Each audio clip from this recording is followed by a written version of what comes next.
Bonjour, mon invité aujourd'hui est Étienne de Gaël pour ce livre L'humiliation qui vient de paraître aux éditions Bouquin. Bonjour Étienne de Gaël. Bonjour. Vous commencez votre livre par une citation de Thomas Friedman qui disait: J'ai appris une chose en couvrant les affaires mondiales, c'est ceci, la force la plus sous-estimée dans les affaires du monde, c'est l'humiliation. Le même qui disait peu de temps après que le monde était plat et que la mondialisation était heureuse.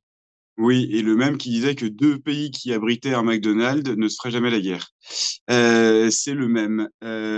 C'est notamment cette citation de lui qui m'a fait un peu prendre conscience de l'importance de ce sentiment et qu'on voit traiter ça et là, mais toujours de façon plutôt ponctuelle. Et donc l'intérêt, c'était de montrer que c'était un élément essentiel des relations internationales dans la plus grande thématique, et englobée par la plus grande thématique des émotions et des passions en géopolitique. Mais celle-ci en particulier me paraissait très importante. Vous citez également Pierre Asner, le regretté Pierre Asner, qui disait que ce que l'on voyait dans les temps actuels, c'était la revanche des passions.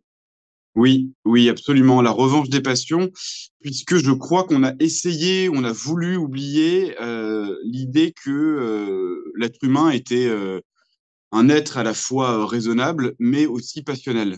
Et il y a eu dans la théorie des relations internationales une théorie prépondérante, un paradigme prépondérant, qui était celui de l'individu rationnel. Donc, qui, un individu, cherchait à assouvir avant tout, à défendre, maximiser ses intérêts, et on ne faisait plus vraiment attention à ses passions, à ses émotions. Et donc, l'idée avec ce livre, c'est aussi de remettre au centre du jeu la vie passionnelle des individus, à la fois pris individuellement, mais aussi collectivement. C'est tout l'enjeu des trois chapitres d'exemple. Parce que vous parlez effectivement de la recherche de passion, de la revanche des passions, mais il y a aussi une sorte de passion de la revanche.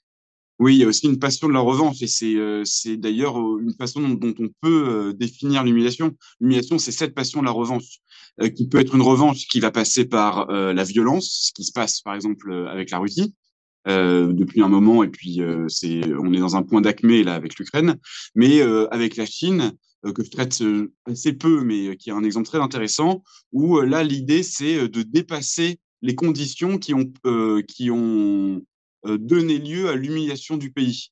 Donc il y a une passion de la revanche, mais là une revanche, disons, qui passe par la sublimation plus que par la violence.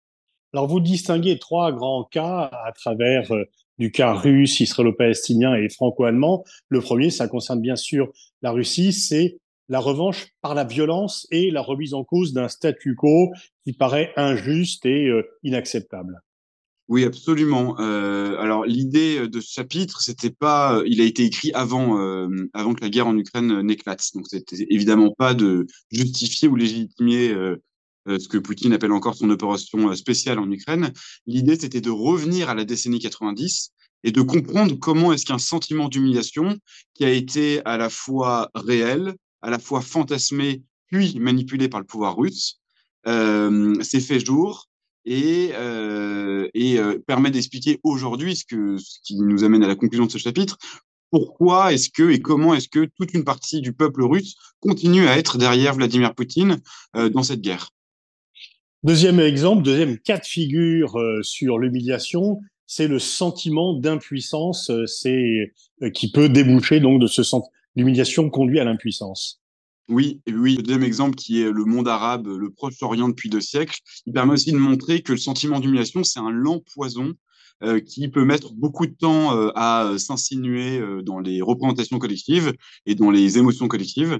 Et là, c'est vraiment le cas pour cet exemple-là, puisque je date le début de ce sentiment d'humiliation à l'expédition d'Égypte de Napoléon à partir de 1798, et l'acmé est plutôt au courant XXe siècle et qui mène ensuite à l'impuissance depuis, disons, la décennie 1970 et jusqu'à aujourd'hui, l'impuissance de toute une partie du Proche-Orient qui était pourtant à l'origine de l'aventure commune des Arabes et d'une aventure disons, de puissance. Alors, deux cas malheureux, mais heureusement, il y a un troisième exemple où l'humiliation débouche, enfin se guérit quelque part par une sublimation, et c'est l'exemple que vous donnez du cas franco-allemand. Oui, qui est un exemple aussi paradigmatique de cette possibilité de sortir par le haut de ce poison, puisque la France et l'Allemagne ont quand même eu une relation d'inimitié et d'humiliation réciproque pendant près de 2 siècles, un peu moins de 2 siècles, et qui en fait a été à l'échelle de l'histoire, la relation franco-allemande a plus été marquée par l'inimitié et par la violence que par cette sublimation, et puis ensuite ce qu'on a appelé un couple franco-allemand, qui n'est plus vraiment le cas aujourd'hui, mais en tout cas une relation privilégiée entre les deux pays. Et on voit que c'est la construction européenne notamment, et ils ont été poussés là-dedans aussi par, appelons-le comme ça, le parrain américain après 45, à réinventer leurs relations et à sortir de ces inimitiés passées. Merci Étienne de Gaël. Je renvoie à la lecture de votre livre L'humiliation, préfacé par Hubert Védrine, dont vous êtes le plus proche collaborateur. Cela vient de paraître aux éditions Bouquin. Merci beaucoup.